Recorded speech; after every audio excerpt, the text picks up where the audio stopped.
वालेकुम dear students, जैसा कि आपको पता है कि रिव्यू एक्सरसाइज 4 हमने स्टार्ट की हुई थी, जिसके पहले 3 क्वेश्चंस को एमसीक्यूज़ के अलावा बाकी जो सोल्यूशन था ना, जिसमें पहले इससे प्रीवियस लेक्चर में मैंने क्वेश्चन नंबर 2, 3 और 4 करवाया था, तो क्वेश्चन नंबर 5 रह गया था। आज हम इस क्वेश्चन नंबर 5 का सोल्यूशन करेंगे। चैप्टर का सोल्यूशन भी हम कंप्लीट कर चुके हैं और इसके अलावा इस कंप्लीट बुक का सोल्यूशन भी कर चुके हैं। कुछ रिव्यू एक्सरसाइजेज रहती थी जिनका सोल्यूशन वो मैंने स्टार्ट करवा दिया है। जो अगर चैनल पर फर्स्ट टाइम आए हैं तो चैनल को सब्सक्राइब, वीडियो को लाइक कर दीजिएगा। तो स्टार्ट करते हैं हम इस क्वेश्चन को। अब यहाँ पे देखें, सबसे पहले यहाँ पे गिवन क्या है, 8x² डिवाइडेड बाय x² + 1 इसका स्क्वायर। अब यहाँ पे जिस तरह इससे पहले वाला क्वेश्चन था ना, वहाँ पे x² - 9 था, तो हमने उसको एक दफ़ा प्लस में एक दफ़ा माइनस में लिखा था। मैं इसको लिख सकती हूँ x का स्क्वायर और 4 को लिख सकती हूँ 2 का स्क्वायर। ये समझाने के लिए कर रही हूँ ताकि आपको पता हो। a² - b² हो तो हम इसको लिखते हैं a + b और a - b। तो हमने इस तरीके से इसको पार्शियल फ्रैक्शन में जब रिजोल्व करना है तो यहाँ पे क्या आ जाएगा, x + 2 और x - 2। ऊपर पी ऑफ एक्स की डिग्री देखें, x² है, नीचे तो ये 2 4 होगा, 5 6 मतलब 6 तक बन रही है ना। पी ऑफ एक्स की डिग्री क्यू ऑफ एक्स से लेस हो तो ये पता है आपको प्रॉपर फ्रैक्शन है, डिवाइड करने की ज़रूरत नहीं पड़ती, सिंपल हम उसको आगे रिजोल्व कर देते हैं। तो यहाँ पे मैंने इसके फैक्टर्स बना लिए। नेक्स्ट मैं आगे इसको पार्शियल फ्रैक्शन में रिजोल्व करती हूँ। तो यहाँ पे मैंने बच्चों इसको स्टूडेंट्स नेक्स्ट देखें, मैंने उसी फैक्टर को जब मैंने x² - 4 के फैक्टर्स बनाए तो ये 2 वैल्यूज़ आ गई। अब इनको हम पार्शियल फ्रैक्शन में रिजोल्व करते हैं। तो a/x² + 1 इसकी पावर 2 है ना, तो एक दफ़ा हम इसकी पावर 1 लिख लेंगे। फिर b/ यहाँ पे फिर हम क्या करेंगे, x² + 1 इसकी पावर 2 लिख लेंगे। फिर नेक्स्ट वैल्यू c/x + 2 आ जाएगी। फिर d/x - 2 और इसको हम नाम दे देंगे इक्वेशन नंबर 1 का। अब हमने इसको पार्शियल फ्रैक्शन में रिजोल्व करना है, मतलब कर लिया है, मतलब a b c d की वैल्यूज़ फाइंड करते हुए इक्वेशन नंबर 1 में पुट करनी है। इस फैक्टर के साथ मल्टीप्लाई, ये वाला स्टेप मैं डायरेक्ट कर रही हूँ, तो यहाँ पे 8x² रह जाएगा। यहाँ पे a में देखें एक पावर कैंसल आउट, तो एक x² + 1 रह जाएगा और साथ ये 2 वैल्यूज़, तो इसको मैंने x² - 4 लिख दिया ताकि आगे मल्टीप्लाई में आसानी हो। प्लस b, अब इसमें ये वाला कैंसल आउट, x + 2 और x - 2, तो मैं इसको x² - 4 लिख देती हूँ, क्योंकि अगर नेक्स्ट हमने मल्टीप्लाई भी करना होता है ना, तो उसके लिए आसानी हो जाए। x + 2 कैंसल आउट, तो यहाँ पे x² + 1 इसका स्क्वायर और साथ x - 2 आ जाएगा। नेक्स्ट d वाली वैल्यू, इसमें x - 2 कैंसल आउट और बाकी ये वाले 2 फैक्टर्स आ जाएंगे, x² + 1 का स्क्वायर और x - 2। अभी हमने इसको इक्वेशन नंबर 2 का नाम नहीं देना स्टूडेंट्स, आपको पता है कि हम कोफिशिएंट्स को कंपेयर करने के लिए मल्टीप्लाई करते हैं, लेकिन यहाँ पे देखें मैं इसको बाद में मल्टीप्लाई करूँगी। पहले ये वाली जो वैल्यूज़ है ना, अगर मैं मल्टीप्लाई कर दूँ ना यहाँ पे, फिर इनको पुट करके वैल्यूज़ यहाँ से बाकी जो 2 फाइंड करनी है ना, वो थोड़ी टफ हो जाएंगी। करेंगे हम अंदर मल्टीप्लाई, लेकिन बाद में करते हैं। पहले यहाँ से इन 2 को पुट करके देखते हैं कि कौन सी 2 वैल्यूज़ आती हैं। मैंने इसको इक्वेशन नंबर 2 का नाम दे दिया। पहले तो हम इसी तरह करते हैं ना, पूरे चैप्टर में मैंने बताया था कि मल्टीप्लाई कर लें आसानी हो, लेकिन यहाँ पे हम इस तरह कर रहे हैं ताकि ये 2 जो वैल्यूज़ है ना, लीनियर फैक्टर्स, ये पुट करके यहाँ से निकालनी थोड़ी आसान हो, क्योंकि ये 5 पावर 6 तक बनती है, काफ़ी लेंथी बनती है। x + 2 = 0, देयरफॉर x = -2 इन 2। इक्वेशन नंबर 2 में हमने इसको पुट करना है, तो यहाँ पे मैं पुट कर देती हूँ -2 का स्क्वायर हो जाएगा। अब यहाँ पे देखें वैल्यू किसकी आएगी, ये हमें कैसे पता चलेगा। देखिए यहाँ अगर मैं पुट करूँ ना, तो 2 का स्क्वायर 4 - 4 0, यहाँ 4 - 4 0, मैं सी में पुट करके चेक करती हूँ। बाद में फिर डी में देखते हैं, अगर सी में आ गई, बल्कि सी की वैल्यू आ रही है, देखिए -2 -2 -4, लेकिन यहाँ मैं पुट करूँ ना, तो यहाँ पे थोड़ी सी गड़बड़ नहीं हो गई। ये x - 2 कैंसल आउट हुआ था, यहाँ x + 2 बनता है, तो -2 + 2 ये 0, मतलब c की ही वैल्यू आ रही है, तो हम c में इसको पुट कर देते हैं। तो x की जगह पे -2 का स्क्वायर, फिर +1 इसका होल स्क्वायर और यहाँ पे -2 और -2। इसमें अगर पुट करें तो ये 0 हो जाएगा, इस वजह से मैंने यहाँ बाकियों में पुट ही नहीं किया। -2 का स्क्वायर 4 हो जाएगा, यहाँ पे -2 का स्क्वायर 4 4 + 1 और ये -4 हो जाएगा। 8 4s are 32, 4 + 1 5 और -4। तो यहाँ से बच्चों अब हम c की वैल्यू को निकाल सकते हैं। 32 ऊपर आ जाएगा, 5 × -4, इसको मैंने इसी तरह लिख लिया। चाहें तो बेशक मल्टीप्लाई कर लें, आपकी अपनी चॉइस है। 4 8s are 32, यहाँ पे ये 5,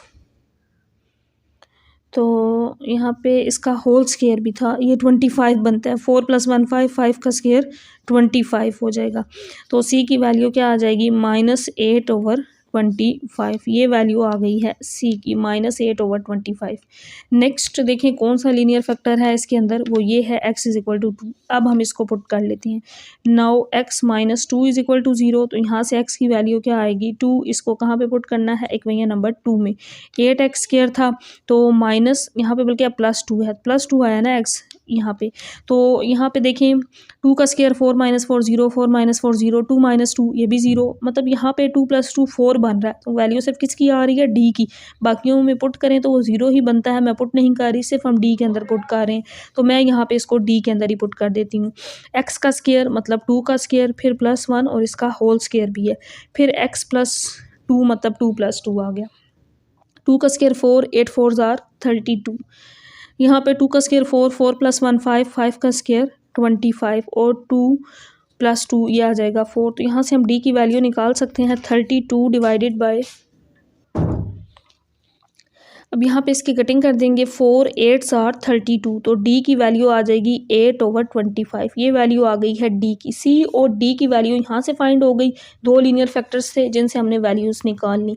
अब यहाँ से वैल्यू नहीं निकाल सकते क्योंकि x² है, यहाँ भी x² है, तो बाकी वैल्यूज़ हमने इस इक्वेशन के कोफिशिएंट्स को कंपेयर करके निकालनी है। तो नेक्स्ट मैं इस इक्वेशन को लिखती हूँ। कोफिशिएंट्स को कंपेयर करने के लिए हमें पहले इन फैक्टर्स को मल्टीप्लाई, यहाँ पे स्क्वायर ओपन करके मल्टीप्लाई, यहाँ पे स्क्वायर ओपन करके मल्टीप्लाई करना पड़ेगा, फिर इनके कोफिशिएंट्स को कंपेयर करना आसान होगा। तो पहले मैं इसको लिख के मल्टीप्लाई करके फिर कोफिशिएंट्स को कंपेयर करके ए और बी की वैल्यूज़ रह गई हैं वो हम फाइंड कर लेंगे।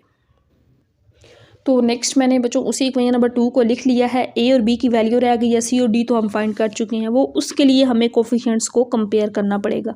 उसके लिए हम पहले मल्टीप्लाई कर लेते हैं, फिर हम कोफिशिएंट्स को देखेंगे। ए तो यहाँ पे x² को अंदर दोनों के साथ पहले मल्टीप्लाई x⁴ और -4x² हो जाएगा। अब हम +1 को मल्टीप्लाई करेंगे तो x² और -4 आ जाएगा। b में तो सिंगल वैल्यू पहले ही सेपरेट हुई है, इसको इसी तरह ही लिख लेंगे। अब सी वाली वैल्यू में पहले स्क्वायर ओपन करेंगे, फिर नेक्स्ट स्टेप में मल्टीप्लाई, तो x² का स्क्वायर x⁴ + 1 + 2x² हो जाएगा। a + b whole square formula open किया, इसके साथ x - 2 है, इसको मैंने एज इट इज़ लिख लिया है। नेक्स्ट हम d वाले में फार्मूला ओपन करेंगे तो यह आ जाएगा x⁴ + 1 + 2x² और फिर x + 2 आ जाएगा। अभी क्योंकि फिर मल्टीप्लाई हैं दो फैक्टर्स, तो नेक्स्ट हम फिर इनको मल्टीप्लाई कर लेते हैं। क्वेश्चन थोड़ा सा लेंथी है, लेकिन अगर ये स्टेप समझ के कर लेंगे तो बहुत ही आसान हो जाएगी, पूरा चैप्टर ही आसान हो जाएगा। यहाँ पे 4x² में से x² माइनस कर दें तो -3x² आएगा, क्योंकि 4 के साथ माइनस था, और यहाँ पे -4। फिर b में x² -4 आ जाएगा। अब हम c वाली वैल्यूज़ को मल्टीप्लाई करते हैं, पहले x⁴ को दोनों के साथ, तो 4 और 1 x⁴ हो जाएगा और -2x⁴। अब हम +1 को दोनों के साथ मल्टीप्लाई करेंगे तो x - 2 ही आ जाएगा। अब हम 2x² को अंदर मल्टीप्लाई करेंगे तो x² और x 2x³ हो जाएगा और -4 2 2 ज़ार 4x², ये वैल्यू आ गई c की। नेक्स्ट हम d वाले में भी इसी तरह मल्टीप्लाई कर देते हैं। x⁴ को x से करेंगे x⁴, x⁴ को 2 से तो 2x⁴। अब हम 1 को जब करेंगे तो ये x + 2 ही आएगा। नेक्स्ट 2x² को दोनों के साथ मल्टीप्लाई करेंगे तो 2x³ हो जाएगा और 2 2 ज़ार 4 साथ x² आ जाएगा। अब हम ए और बी के कोफिशिएंट्स को कंपेयर करके आंसर निकालते हैं। तो यहाँ पे देखिए बच्चों, ए की वैल्यू के लिए किसके कोफिशिएंट्स को कंपेयर करना पड़ेगा, ए के साथ सबसे पहली वैल्यू क्या है, x⁴ है। तो इस पूरी इक्वेशन में जहाँ जहाँ x⁴ है उसके हमने कोफिशिएंट्स को कंपेयर करना है, इसकी लेफ्ट साइड पे भी और राइट साइड पे भी। पहले लेफ्ट साइड पे देखें x⁴ है ही नहीं, उसका कोफिशिएंट 0 है। ए में x⁴ है, उसका कोफिशिएंट 1 है, लेकिन ए साथ मल्टीप्लाई हो रहा है, इसमें नहीं है। फिर सी में देखें ये x⁴ है, -2 कोफिशिएंट है, लेकिन साथ सी भी है। इसके बाद डी में है 2, इसका कोफिशिएंट है, x⁴ थी ना डी में, ये आ गया। अब यहाँ पे हम सी और डी की अगर वैल्यूज़ को पुट कर दें तो हमारे पास ए की वैल्यू आ जाएगी। तो यहाँ पे हम वैल्यूज़ पुट करते हैं, जो अभी हमने यहाँ पे वैल्यूज़ निकाली थी। सी की वैल्यू -8/25 और डी की वैल्यू +8/25। तो यहाँ पे मैं इन दोनों वैल्यूज़ को पुट कर दूँगी। 0 = a - 2, सी की वैल्यू -8/25 थी और डी की वैल्यू +8/25। ये हमने स्टार्ट में फाइंड की थी, वही पुट की हैं यहाँ पे। तो यहाँ पे a इसी तरह माइनस माइनस प्लस हो जाएगा, a 2s are 16 और यहाँ पे भी a 2s are 16। एलसीएम लेंगे यहाँ पे तो एलसीएम 25 आएगा और ऊपर 16 प्लस 16, तो 16 में 16 को जब ऐड करेंगे तो 32/25 इस साइड पे ले आएंगे तो -32/25 ये वैल्यू आ गई है a की। नेक्स्ट वैल्यू रह गई है बी की, उसके लिए हम कोफिशिएंट्स को कंपेयर करते हैं। बी के साथ देखें सबसे पहली वैल्यू एक्स स्क्वायर है, मतलब हमने एक्स स्क्वायर के कोफिशिएंट्स को अब कंपेयर करना है। तो इस साइड पे राइट साइड लेफ्ट साइड पे अगर हम देखें तो एक्स स्क्वायर का कोफिशिएंट 8 है, तो मैं इस वजह से यहाँ पे 8 लिख लेती हूँ। अब ए वाली वैल्यू में देखें एक्स स्क्वायर है, इसका कोफिशिएंट -3 है, तो -3a हो जाएगा, यानी कि इस साइड पे मैं -3a लिखूँगी। अब हम बी में देखते हैं, बी में एक्स स्क्वायर है ना, इसका कोफिशिएंट 1 है, तो साथ हम प्लस बी लिख लेंगे। फिर हम सी में देखेंगे क्या एक्स स्क्वायर है, तो बिल्कुल है, यहाँ पे है, इसका कोफिशिएंट -4 है, तो -4c लिख लेंगे, यहाँ पे -4c। अब हम डी में देखते हैं एक्स स्क्वायर है, यहाँ पे है, इसका कोफिशिएंट 4 है, साथ डी मल्टीप्लाई हो रहा है, तो यहाँ पे 4d आ जाएगा। यही वजह थी हमने यहाँ पे मल्टीप्लाई किया था, इन स्टेप्स को किया था ताकि कोफिशिएंट्स को कंपेयर करना आसान हो। तो यहाँ पे ए सी और डी की वैल्यूज़ को पुट करते हुए यहाँ से हम बी की वैल्यू फाइंड कर लेंगे। नेक्स्ट मैंने उसी इक्वेशन को दोबारा लिखा है और यहाँ पे बच्चों अब हम इन वैल्यूज़ को पुट करते हैं। 8 को मैंने इसी तरह लिख लिया, -3a की वैल्यू अभी हमने फाइंड की है, आंसर क्या आया है -32/25 आया है। बी तो हमने फाइंड करना है, इसकी कोई वैल्यू नहीं है हमारे पास एज इट इज़। सी की वैल्यू -8/25 स्टार्ट में हमने निकाली है और डी की वैल्यू +8/25, इन तमाम वैल्यूज़ को पुट कर दिया है। अब यहाँ पे बी को साइड पे करके बाकी तमाम वैल्यूज़ का एलसीएम लेंगे, लेकिन पहले थोड़ा सा सिंप्लीफाई कर लेते हैं। 32 को 3 से मल्टीप्लाई कर लें, 96/25, यहाँ पे minus minus plus, 8 4s are 32/25, 8 4s are 32/25। B को मैंने अलग कर लिया है स्टूडेंट्स, तो क्योंकि हमने बी फाइंड करना है। अब बाकियों का हम एलसीएम लेते हैं, तो एलसीएम तो 25 आ रहा है सब में, यहाँ पे एलसीएम 25 आ जाएगा और ऊपर यहाँ पे वैल्यू 96 + 32 + 32 और यहाँ पे बी को एज इट इज़ लिख लेंगे। अब जब इन सब को ऐड करेंगे तो इनका आंसर ऐड करने के बाद आ जाएगा 160/25 प्लस बी। इस साइड पे ले आएंगे माइनस हो जाएगा, लेकिन मैं थोड़ी सी कटिंग कर लेती हूँ ताकि आगे हमें सोल्व करने में आसानी हो जाए। अगर मैं 160 और 25 की कटिंग करूँ ना, एलसीएम में आसानी होनी है, बाकी डायरेक्ट भी उधर ले जाएँ एलसीएम में फिर भी हो जाएगा।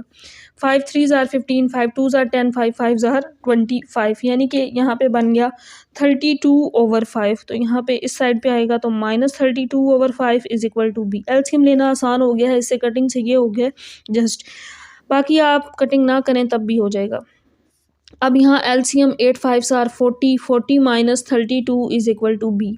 तो 40 में से 32 को माइनस करें तो b का आंसर क्या आ गया 8/5। अब लास्ट पे a b c d चारों वैल्यूज़ कंप्लीट हो चुकी हैं, इनको इक्वेशन नंबर 1 के अंदर पुट कर देंगे।